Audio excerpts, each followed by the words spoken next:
This is Jamie with Stonemeyer Games, and for today's Sunday sit-down video, I'm going to talk about my favorite Japanese-themed games. So you might ask, why Japanese-themed? Why am I choosing this of all the different countries and cities of the world? And the reason is Japan is very close to my heart. I started studying the Japanese language in 7th grade, and I continued all the way through my senior year of college. I studied abroad in Hiroshima for after the summer of my sophomore year in high school and junior year in high school, and then I studied abroad all academic year, my junior year of college in Kyoto.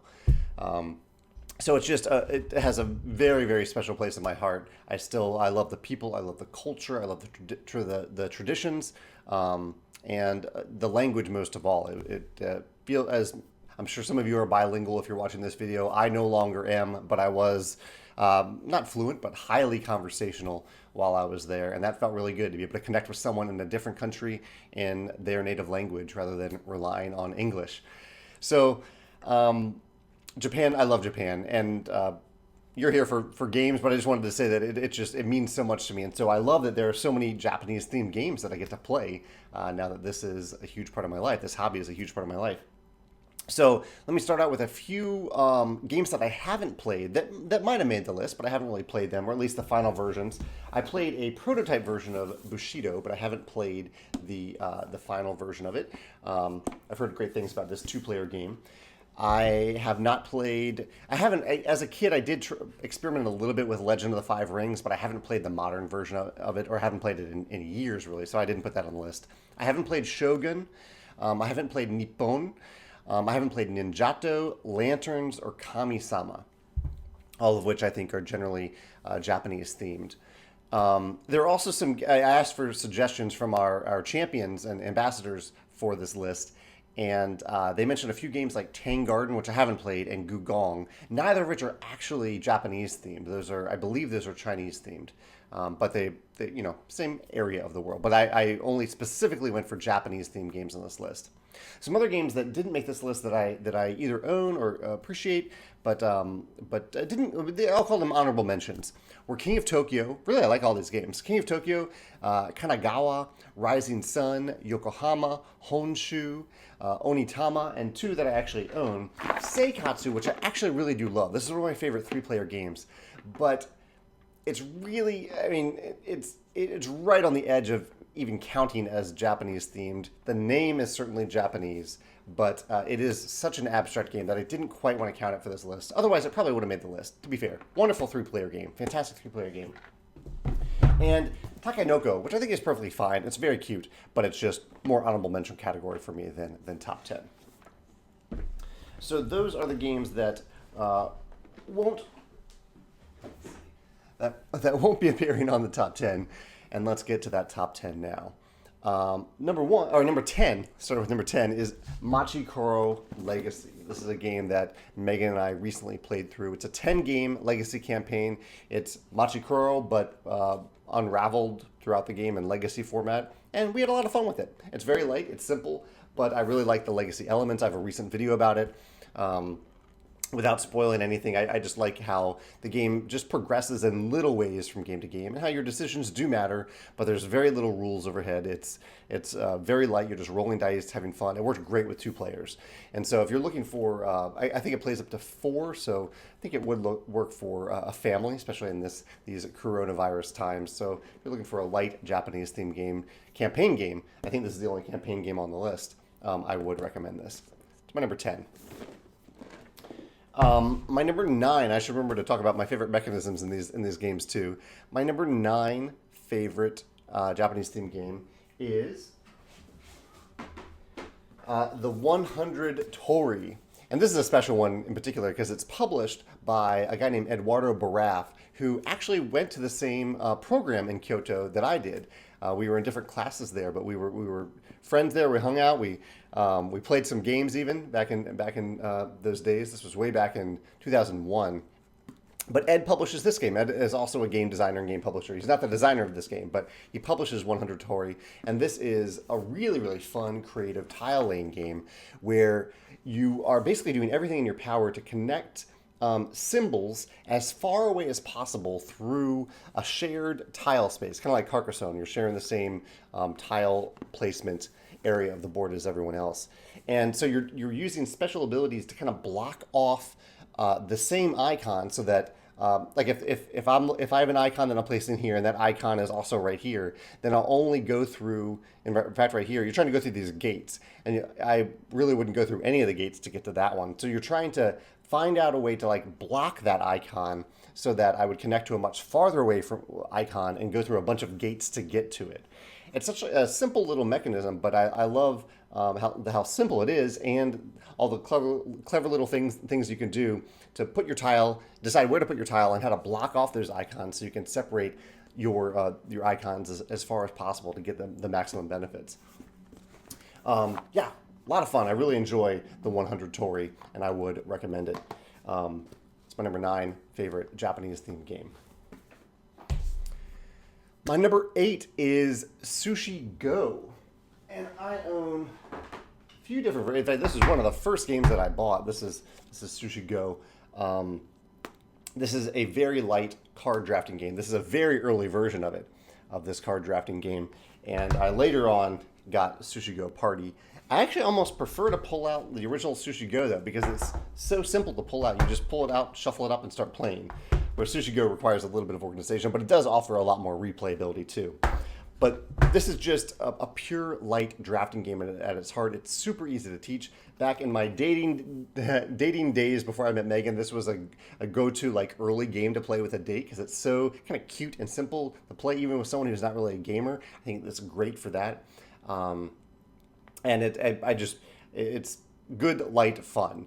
Mostly set collection and drafting in Sushi Go. Get my camera to focus. There we go. If that's focusing. Sushi Go. That's my number 8 favorite Japanese themed game. My number 7 is Hanabi. This is pretty abstract too. I mean, this is in the Seikatsu realm of abstract games, although it's not abstract strategy. This is a delightful cooperative game where you can't see your own hand of cards. You've probably seen some other modern games adapt that very clever mechanism, but this was the first that I'm aware of, and Hanabi did it so well. I love the puzzle of trying to figure out and communicate without communicating, so that you can play all the cards in the right order and not misplay cards, or even misplay cards at the right time so that you don't lose the game, but you get some cards out of your hand. Or discard them if you want to do that. But I love the core mechanism that you can't see your own hand in a cooperative game. This is a fantastic, really light little cooperative game. Hanabi. That's my number 7 favorite Japanese themed game. My number 6 favorite Japanese themed game is Lantern's Dice. I don't own this game. A friend owns it, but I've had a lot of fun with it. It's a roll and write game where you're filling out your own little mat based on dice that you're drafting, or not really drafting. You're rolling the dice and then you're positioning them so that each player at the table must take the die that you position in front of them. It's not really a harsh game in that, so that even though there is interaction, you're not really like strategically looking around all that much and saying, okay, that player, I'll really hurt that player if I give them a green die instead of some other color. That doesn't really happen in the game. But I like that little twist of, instead of drafting the dice, the player who is rolling the dice is configuring them to pair them up with different players and take the die that is most valuable for them. It reminds me a little bit of a game that I'm completely blanking on right now. Pillars of the Earth, or no, World Without End, the sequel to Pillars of the Earth, where you are configuring the orientation of an event card. So I think there are other ways to use this mechanism of configuring square cards or square elements so that they point towards different people at the table. I think that's really, really cool. And Lantern's Dice does that really well. That's why it's my number 6 favorite Japanese themed game. Well, that's one of the reasons why. My number 5 favorite Japanese themed game is a game that I don't own, and I'm excited for the sequel. This is Tokaido. This is such a pleasant game. Like, when I think about this, I just feel peaceful and serene, because it's a game about basically going on a walk, going on a hike, and you are set collecting along the way. But it also has one of my favorite mechanisms, which is a one-way time track, where the player whose turn it is the player who's in last place on the time track. So if you're in last, then it's your turn to go, and you get to jump forward, potentially in front of a bunch of other players, sometimes even just to the next spot. And then you get to take another turn after that if other players have jumped ahead to other things that they are prioritizing more than those other spots that they left behind. Tokaido is really simple. It's beautiful on the table, and I love it every time I play it. I'm really looking forward to Namiji. I think is the spiritual successor to Tokaido. I'm looking forward to that when it comes out next year. I backed it on Kickstarter. We're getting to some really great games here. I mean, I love a lot of the games on this list, but we're getting to some that I'm almost always really excited to play. And the next one is Yedo. It's just such a wonderful game. It's a slight auction game. It's a slight largely a worker placement game, but the missions in this game are fantastic. I think I have a video about my favorite mission-driven games, and I love how the missions work in Yedo.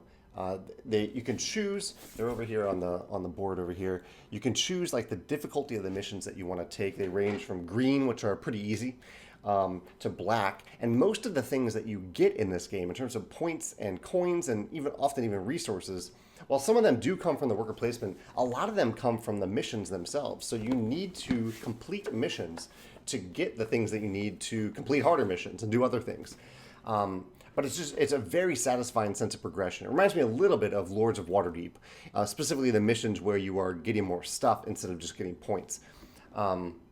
But there are some missions in Yedo where you are getting points, and they are incredibly satisfying to kind of piece together this puzzle of, okay, I have to go here and here and here to gather this stuff, and then I need to this is the really cool thing, you need to put your workers on certain spaces on the board to complete the mission. So if the mission is seduce a geisha in the red light district, you need to actually put a worker in the red light district to seduce the geisha or talk to the geisha, whatever it is, to have that interaction. So you have this sense of place and interaction in the game to make that happen.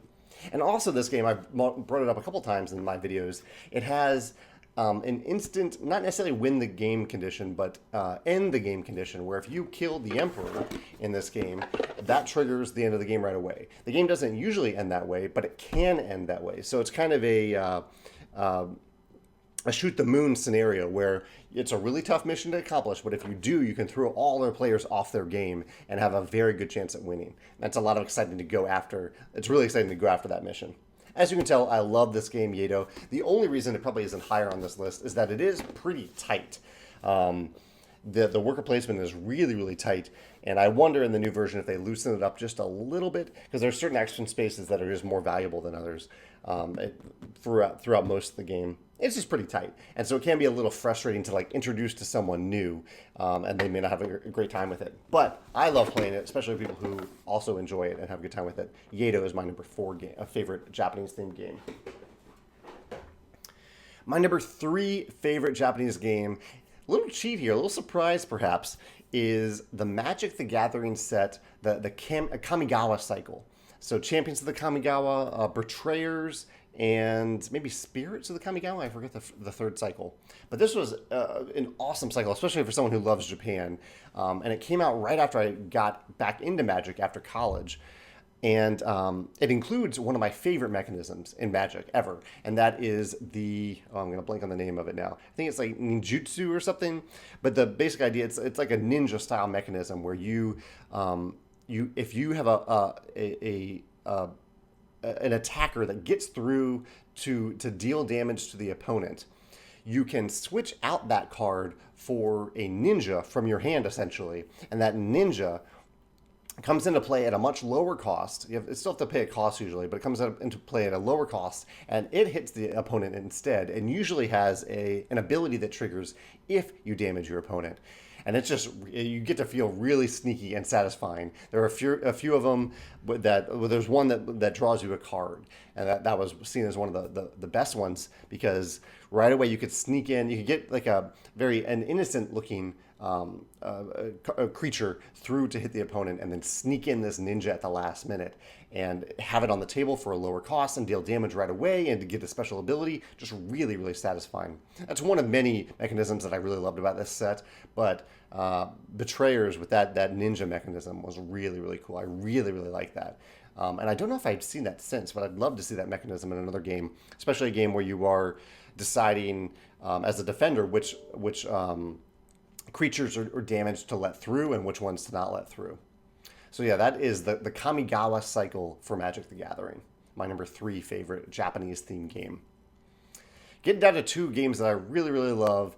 And I did decide to separate Sushi Go from Sushi Roll because they are different games. While they have similar art and mechanisms, Sushi Roll is its own thing compared to Sushi Go, and Sushi Roll is my number 2.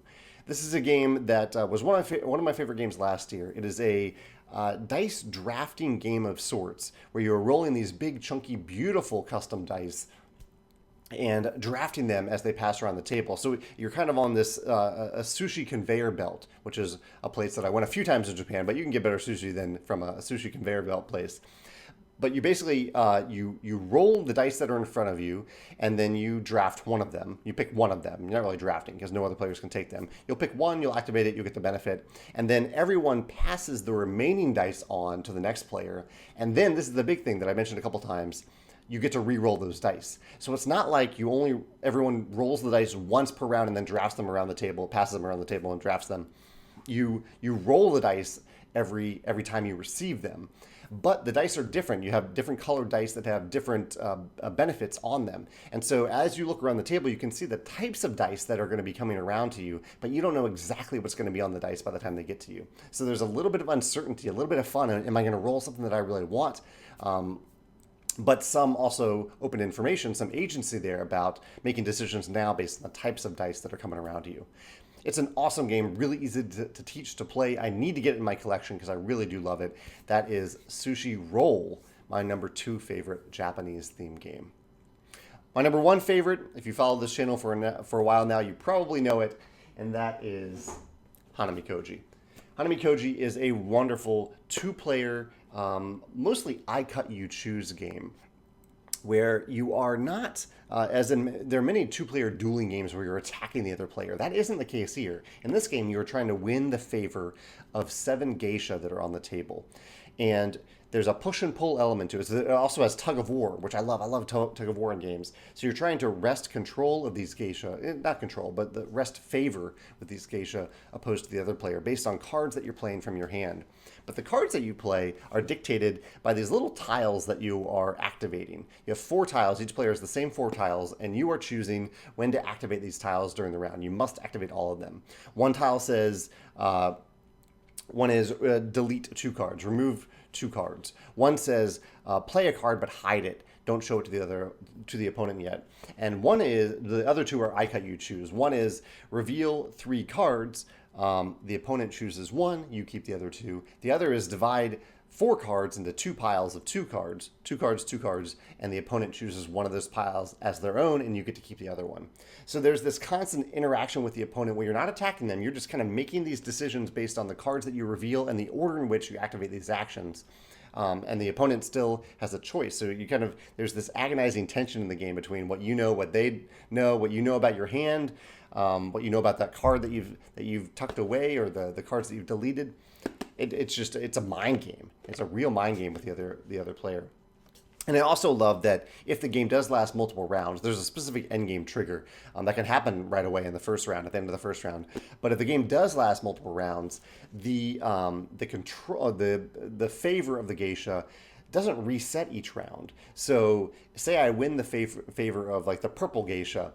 All I have to do the next round is tie for control of that geisha, and I keep it. The token doesn't actually move. For it to move to your side and for you to have control over it or have the favor of that geisha, you need to have more total value of cards next to that geisha than I do. So I love that my decisions carry over from round to round in this game.